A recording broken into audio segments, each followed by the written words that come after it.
স্বাধীন করো, তোদের পায়ের পথ ধরো, বাংলাদেশ স্বাধীন করো, বাটের মাঠে তৈরি করো, বাংলাদেশ স্বাধীন করো, বীর বাগানে অস্ত্র ধরো, বাংলাদেশ স্বাধীন করো। বীর আপনারা জোরে স্লোগান ধরেন, আমার দেশ তোমার দেশ, বাংলাদেশ বাংলাদেশ আমার দেশ তোমার দেশ, বাংলাদেশ বাংলাদেশ স্বাধীন করো, স্বাধীন করো। বাংলাদেশ স্বাধীন করো।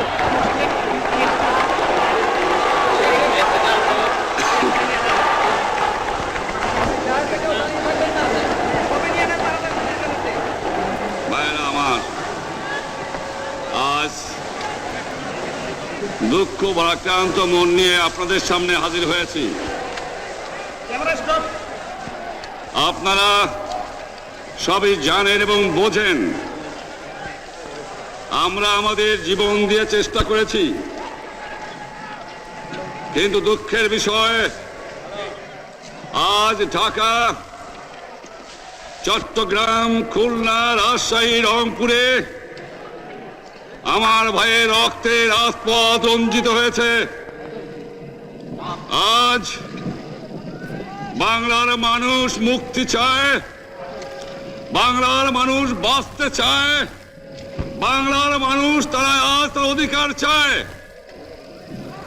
কিন্তু দুঃখের বিষয় আজ দুঃখের সঙ্গে বলতে হয় 23 বছরের করুণ ইতিহাস, বাংলার অত্যাচারের, বাংলার মানুষের রক্তের ইতিহাস, 23 বছরের ইতিহাস, মুমূর্ষ নরনারীর আর্তনাদের ইতিহাস, বাংলার ইতিহাস, এদেশের মানুষের রক্ত দিয়ে রাজপথ রঞ্জিত করার ইতিহাস। 1952 সালে রক্ত দিয়েছি, 1954 সালে নির্বাচনে জয়লাভ করেও আমরা গদিতে বসতে পারি নাই।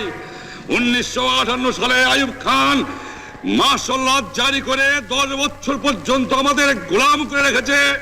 1967 সালে 6 দফার আন্দোলনে 7ই জুনে আমার ছেলেদের গুলি করে হত্যা করা হয়েছে। 1969 সালে আন্দোলনে আইয়ুব খানের পতন হওয়ার পরে যখন ইয়াহিয়া খান সাহেব সরকার নিলেন, তিনি বললেন দেশে শাসনতন্ত্র দেবেন, গণতন্ত্র দেবেন, আমরা মেনে নিলাম। তারপরে অনেক ইতিহাস হয়ে গেল, নির্বাচন হলো। আপনারা জানেন দোষ কি আমাদের? আজকে আমি প্রেসিডেন্ট ইয়াহিয়া খান সাহেবের সঙ্গে দেখা করেছি, আপনারা জানেন, আলাপ আলোচনা করেছি। আমি শুধু বাংলার নয়, পাকিস্তানের মেজরিটি পার্টির নেতা হিসাবে তাকে অনুরোধ করলাম 15ই ফেব্রুয়ারি তারিখে আপনি জাতীয় পরিষদের অধিবেশন দেন। তিনি আমার কথা রাখলেন না, তিনি রাখলেন ভুট্টো সাহেবের কথা। তিনি বললেন প্রথম সপ্তাহে মার্চ মাসে হবে, তিনি মানে নিলেন। আমরা বললাম ঠিক আছে, আমরা অ্যাসেম্বলিতে বসবো, আমরা আলোচনা করব। আমি বললাম বক্তৃতার মধ্যে অ্যাসেম্বলির মধ্যে আলোচনা করব। এমনকি আমি এ পর্যন্ত বললাম যদি কেউ ন্যায্য কথা বলে, আমরা সংখ্যায় বেশি হলেও একজন যদিও সে হয়, তার ন্যায্য কথা আমরা মেনে নেব। আসুন বসি, আমরা আলাপ করে শাসনতন্ত্র তৈরি করি।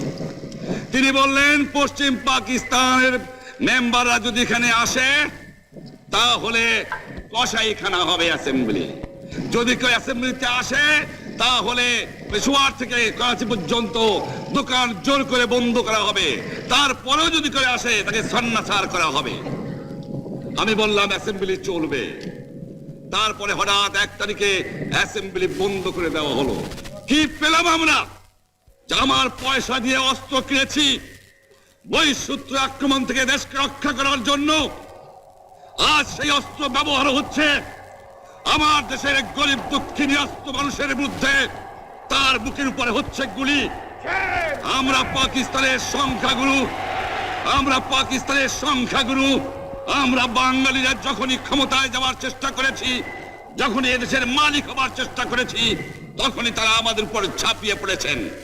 তারা আমাদের ভাই। আমি বলেছি তাদের কাছে এই কথা যে আপনারা কেন আপনার ভাইয়ের বুকে গুলি মারবেন।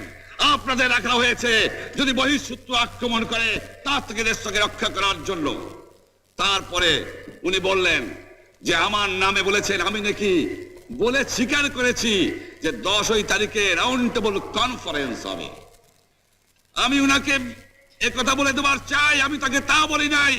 টেলিফোনে আমার সঙ্গে তার কথা হয়। তাকে আমি বলেছিলাম, জনাব ইয়াহিয়া খান সাহেব, আপনি পাকিস্তানের প্রেসিডেন্ট, দেখে যান, ঢাকায় আসেন কিভাবে আমার গরিবের উপরে, আমার বাংলার মানুষের বুকের উপরে গুলি করা হয়েছে, কি করে আমার মায়ের কোল খালি করা হয়েছে, কি করে মানুষকে হত্যা করা হয়েছে। আপনি আসুন, দেখুন, বিচার করুন, তারপরে আপনি ঠিক করুন। আমি এই কথা বলেছিলাম। হঠাৎ আমার সঙ্গে পরামর্শ না করে বা আমাদের সঙ্গে আলোচনা না করে 5 ঘন্টা গোপনে বৈঠক করে যে বক্তৃতা তিনি করেছেন এবং যে বক্তৃতা করে অ্যাসেম্বলি করেছেন, সমস্ত দোষ তিনি আমার উপরে দিয়েছেন, বাংলার মানুষের উপরে দিয়েছেন।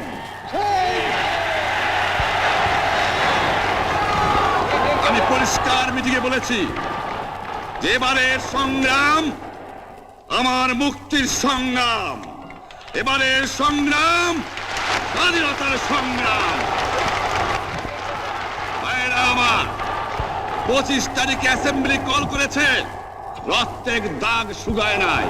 আমি 10 তারিখে বলে দিয়েছি যে ওই শহীদের রক্তের উপর দিয়ে পাড়া দিয়ে আরটিসিতে মুজিবুর রহমান যোগদান করতে পারে না। অ্যাসেম্বলি কল করেছেন, আমার দাবি মানতে হবে। প্রথম সামরিক আইন মার্শাল ল উইথড্র করতে হবে, সমস্ত সামরিক বাহিনীর লোকদের ব্যারাকে ফেরত দিতে হবে, যেভাবে হত্যা করা হয়েছে তার তদন্ত করতে হবে, আর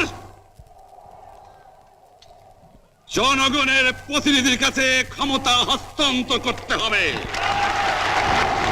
তারপরে বিবেচনা করে দেখব আমরা অ্যাসেম্বলিতে বসতে পারবো কি পারবো না। এর পূর্বে অ্যাসেম্বলিতে বসার, আমরা অ্যাসেম্বলিতে বসতে আমরা পারি না। জনগণ সে অধিকার আমাকে দেয় নাই। ভাইয়েরা আমার, তোমরা আমার উপর বিশ্বাস আছে? আমি প্রধানমন্ত্রিত্ব চাই না, আমরা দেশের মানুষের অধিকার চাই।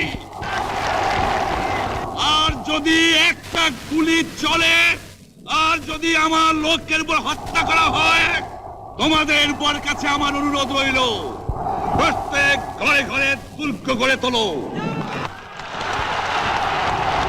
তোমাদের যা কিছু আছে তাই নিয়ে শত্রুর মোকাবেলা করতে হবে, এবং জীবনের তরে রাস্তাঘাট যা যা আছে সব কিছু আমি যদি হুকুম দেবার নাও পারি, তোমরা বন্ধ করে দেবে। তোমরা আমার ভাই, তোমরা ব্যারাকে থাকো, কেউ তোমাদের কিছু বলবে না, কিন্তু আর আমার বুকের উপর গুলি চালাবার চেষ্টা করো না, ভালো হবে না। 7 কোটি মানুষকে চাপায় রাখতে পারবো না। আমরা যখন মরতে শিখেছি তখন কেউ আমাদের দবাতে পারবে না। যে পর্যন্ত আমার এই দেশের মুক্তি না হবে, খাজনা ট্যাক্স বন্ধ করে দেওয়া হলো, কেউ দেবে না। তবে আমি অনুরোধ করছি, আপনারা আমাদের ভাই, আপনারা দেশকে একেবারে জাহান্নামে ধ্বংস করে দিয়েন না। জীবনে আর কোনোদিন আপনাদের মুখ দেখা দেখি হবে না।